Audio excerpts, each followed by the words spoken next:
नमस्कार, मैं श्रेया और आप देख रहे हैं बातें यूपी की। मैं हाजिर हूं उत्तर प्रदेश की 10 बड़ी खबरों के साथ। उत्तर प्रदेश में ग्रीन फील्ड 4 लेन सड़क के निर्माण के लिए NHAI ने गाजीपुर से जमानिया होते हुए सैयद राजा तक 3 रूटों की पहचान की है। इस परियोजना पर लगभग 2700 करोड़ रुपए खर्च होने का अनुमान है। जौनपुर के मुंगराबाद शाहपुर में 2 लेन का बाईपास भी बनाया जाएगा। दिल्ली की कंपनी कास्टा द्वारा किए गए सर्वे के आधार पर NHAI अब एक अंतिम रूट का चयन करेगा और स्थानीय स्तर पर DPR तैयार करेगा। इस सड़क से कई जिलों को बड़ा लाभ मिलेगा। प्रयागराज में महाकुंभ के दौरान श्रद्धालुओं को अब रेलवे स्टेशनों पर अनारक्षित टिकट के लिए लंबी कतार में नहीं लगना पड़ेगा। रेलवे रोडवेज बसों की तरह ट्रेनों के अंदर ही यात्रियों को अनारक्षित टिकट उपलब्ध कराएगा। इस सुविधा से यात्रियों को टिकट के लिए लाइन में लगने की जरूरत नहीं होगी।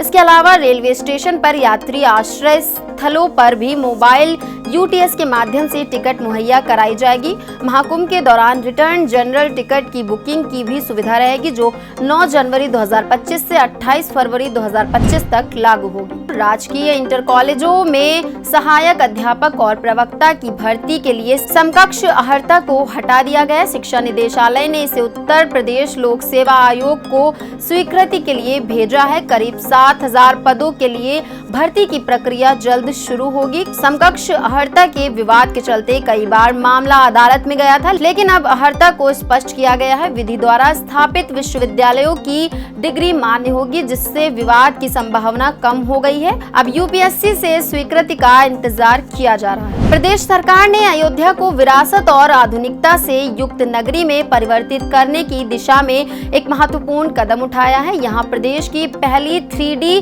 प्रिंटेड आर्ट गैलरी का निर्माण होगा, जो 1500 वर्ग मीटर क्षेत्र में फैली होगी। ये गैलरी एग्जीबिशन एरिया, स्थायी और अस्थायी गैलरी और स्कल्पचर गैलरी जैसी सुविधाओं से लैस होगी। इस परियोजना का उद्देश्य 3D प्रिंटिंग तकनीक के माध्यम से निर्माण की दक्षता और पर्यावरणीय लाभ को बढ़ाना है। अयोध्या विकास प्राधिकरण द्वारा योजना बनाई गई है, जिसमें कंक्रीट मिक्सचर का प्रमुख उपयोग होगा। उत्तर प्रदेश के गोरखपुर जिले में दिवाली से पहले 2.82 लाख उज्ज्वला योजना के लाभार्थियों को एक फ्री सिलेंडर मिलेगा।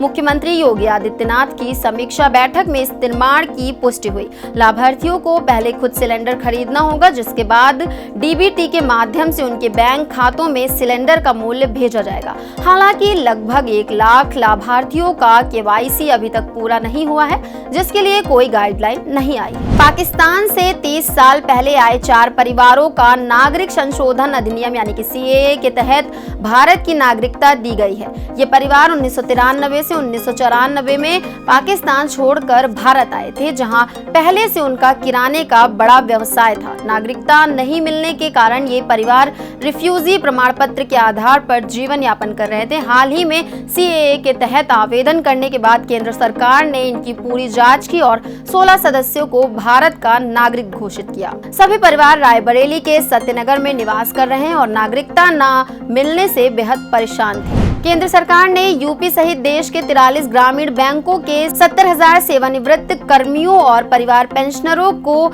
1 नवंबर 1993 से पेंशन का बकाया देने का आदेश जारी किया है। केंद्रीय वित्त मंत्रालय ने इसकी अधिसूचना जारी की है। सभी ग्रामीण बैंकों को 11 अक्टूबर से पहले पेंशन एरियर का 20% भुगतान करना होगा। उच्चतम न्यायालय के निर्देश के अनुसार 1 नवंबर 1993 से 31 मार्च 2018 तक का बकाया पेंशन का भुगतान किया जाएगा। अयोध्या स्थित सरयू नदी में जलमार्ग के विकास के लिए नए प्रयास शुरू कर दिए गए हैं। नदी में पानी का प्रवाह बढ़ाने के लिए सिल्ट निकालने का कार्य किया जाएगा, जिससे वाटर मेट्रो का संचालन संभव हो सके। भारतीय अंतर्देशीय जलमार्ग प्राधिकरण के अध्यक्ष विजय कुमार ने बताया कि इलेक्ट्रिक कैटामरान का उपयोग किया जाएगा, जो पर्यावरण के अनुकूल है। इससे न केवल पर्यटन को बढ़ावा मिलेगा, बल्कि स्थानीय रोजगार भी सृजित होगा। आगामी टेंडर के जरिए जलमार्ग में संसाधनों का विकास किया जाएगा। PGI की OPD में अब आम मरीजों के लिए भी मरीज हेल्पर उपलब्ध होंगे।